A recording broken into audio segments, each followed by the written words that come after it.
The big question contractors are asking today is how to find and keep the labor they need to power their company growth. This contractor site report is about how Jon Ballmann has managed to double the size of his Ballmann Earthworks company in the last several years. I want to know not only how Ballmann finds good people, but the lengths he's willing to go to assemble a squad that he can count on today's job sites and down the road. Feels good when I'm living on the edge. Watch me now.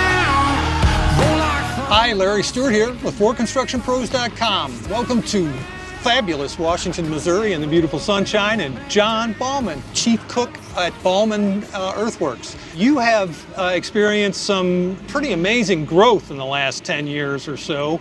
How many people have you hired in the last, say, 3 years? The last 3 years, we're probably on the 12 to or so. It's really ramped up. So I was going to say most of those in the last, just these last few years when the labor situation really kind of started getting dire. Yeah. So we do pick up some with we mentioned earlier, the local 513, our operating union here. Yeah. So as we need scraper hands and maybe an articulated truck hand or something like that, call the hall and pick up a guy or two or three as needed. Mm-hmm. We have 28 in the Corps here.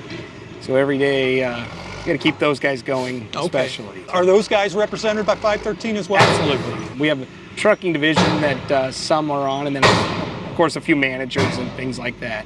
Generally, we're about 2/3 operators, 1/3 support staff. What kinds of things have you learned along the process of hiring people to know which ones are going to be those veteran guys that you can keep? You learn pretty fast, just listening to them talk and watching them work. Yeah. I mean, what is it? A picture is worth 1,000 words? Maybe a video or real life is probably worth 10,000 words. You find out pretty quick who's around for the long haul. What are some tips that you get for identifying the guys you want to keep?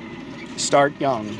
Yeah. I am willing to put up with the mistakes in a young guy that wants to learn. Yeah. Because he learned from that mistake.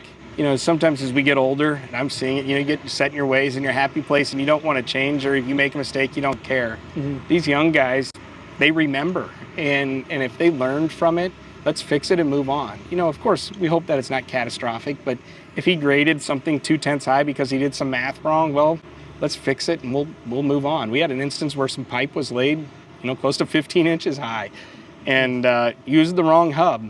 We were only 60 feet in. It wasn't too bad, but everyone there learned. Yeah. We all make mistakes. We're human. How do you develop those guys? What's your process for making sure they feel like they're part of the team and you're getting what you need? Well, a lot of the guys take care of that. The camaraderie and things like that. But a lot of them have farming background, and we live sort of in a rural community anyway. So they're self-taught in a lot of ways.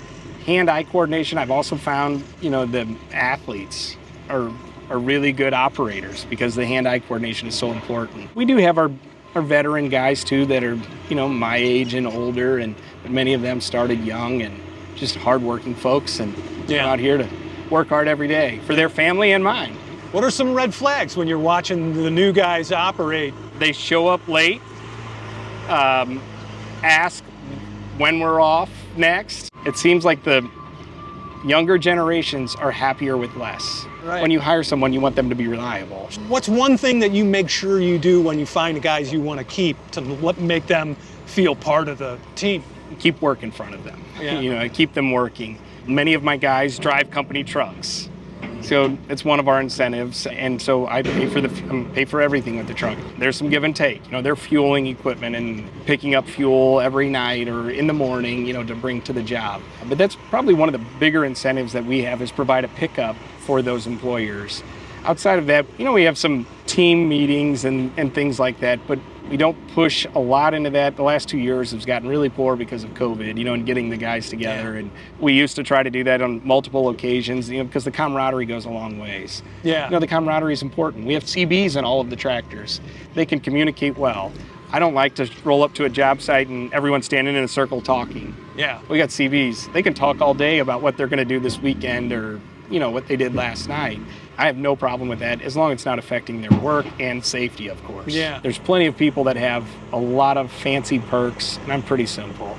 We were talking earlier, and you mentioned, not only keeping people working, but keeping them working at things where they're happy. Some guys like a certain location and some guys like certain subs. And I could tell from the way you were reeling off that list that you knew which guys fit into those categories. That's right. We have a lot of different personalities. Probably know more about their personalities than they do about themselves. You know, who likes to work late, who doesn't like to work late, who likes to work extra hours after a short week, who likes to just work less hours, and where they're working and who they're working with and what general contractor and what machine they might be running. So I try to cater to all of that, but I do try to, you know, do it for them. Yeah, you can't do it all the time, but when you can, why not? No, I'm sure plenty of people tell you that I'm not very good at it, but I think about it a lot, and they don't even realize it. Sure, and you're at a size where, you know, you can kind of keep track of it, although it sounds like a big job to me. Right. I'd be horrified. Well, it really becomes difficult when it's a one-day job, and then you know there's a 5-day job behind it, but if this job doesn't get done in 1 day and it's 2 days, then that guy that you really need for the 5-day job, now you're switching guys again. That's a lot of logistics that nobody thinks about. When this job doesn't finish today and you really need that machine, now someone else is going to have to go do that job, but that guy works good with that general contractor and that crew. We should have had him there. So then do you pull him off of this job and start this job over? So now that I talked in a full circle. Yeah, logistics. Getting into the minds, you know, of the employees and other owners, general contractors, and subcontractors. There's a lot of logistics and a little bit of earthworks involved. That's right. In this business.